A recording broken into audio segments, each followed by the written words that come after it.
शरीर संबंधांसाठी नकार दिला म्हणून त्यानं तिला कायमचं संपवून टाकलं। स्वतःचं पाप लपवायला त्यानं माणुसकीलाच काळीमा फासला। हत्या करून त्यानं मृतदेह सुटकेसमध्ये भरला आणि सुटकेस थेट खाडीत फेकून दिली। पण पोलिसांनी अवघ्या 24 तासातच या आरोपीच्या मुसक्या आवळल्यात। सगळ्यात संतापजनक म्हणजे रेल्वे स्टेशनवर भीक मागणाऱ्या एका गरीब महिलेनं हे सगळं भोगलंय।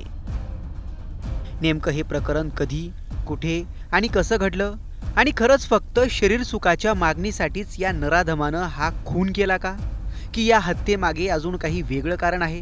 या नराधमाचं आणि त्या महिलेचं नातं होतं तरी काय, याचाच सविस्तर आणि सखोल आढावा या व्हिडिओतून घेणार आहोत।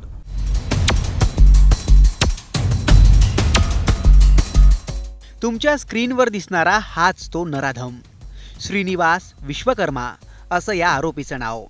श्रीनिवास तब्बल 5 वर्षांपूर्वी प्लॅटफॉर्मवर भीक मागणाऱ्या एका महिलेला आपल्या घरी घेऊन आला होता। तब्बल 5 वर्षांपासून श्रीनिवास त्या महिलेवर दररोज अत्याचार करत होता। तो कधी बहीण, कधी बायको, तर कधी मुलगी म्हणून तिची लोकांना ओळखही करून देत होता।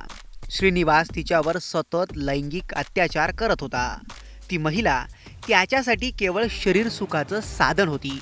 श्रीनिवासच्या याच अत्याचारांमुळे महिला 4 महिन्यांची गर्भवती होती। गर्भवती असतानाही श्रीनिवास सतत तिच्याकडे शरीर सुखाची मागणी करायचा, पण ती श्रीनिवासला नकार देत होती आणि याच नकारातून त्या नराधमानं तिचा गळा ओळून तिला कायमचं संपवलं। रागाच्या भरात आणि वासनेच्या नशेत श्रीनिवासनं मर्डर केला होता। स्वतःचं पाप लपवायला त्यानं तिचा मृतदेह घरातच एका बॅगेमध्ये कोंबून ठेवला आणि रविवारी तीच बॅग डोंबिवली जवळील एका खाडीत फेकून दिली। पोलिसांना याबाबत माहिती मिळाली।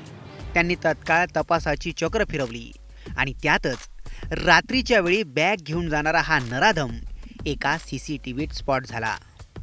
महिलेची हत्या करून श्रीनिवास फरार झाला होता, पण पोलिसांनी त्याला अवघ्या 24 तासातच उत्तर प्रदेशच्या गोरखपूरमधून अटक केली। वरिष्ठ पोलीस निरीक्षक श्रीराम पोळ आणि PI राजपूत यांच्या टीमनं केवळ 24 तासात या गुन्ह्याचा छडा लावला होता। वासनेच्या आहारी जाऊन माणूस किती खालची पातळी गाठू शकतो हे श्रीनिवासच्या निमित्तानं पुन्हा एकदा अधोरेखित झालंय। मालेगाव प्रकरणानं आधीच अख्ख्या महाराष्ट्रात संतापाची लाट उसळली आहे। त्यात शरीर संबंधांना नकार दिला म्हणून तिला मारून बॅगमध्ये भरून तिची विल्हेवाट लावणाऱ्या या नराधमाचा प्रतापही समोर आला। या विकृतीला नेमकं काय म्हणावं आणि अशा घटना रोखण्यासाठी काय करावं, हाच महत्त्वाचा प्रश्न आहे। तुम्हाला याबाबत काय वाटतं? कमेंट करून नक्की कळवा।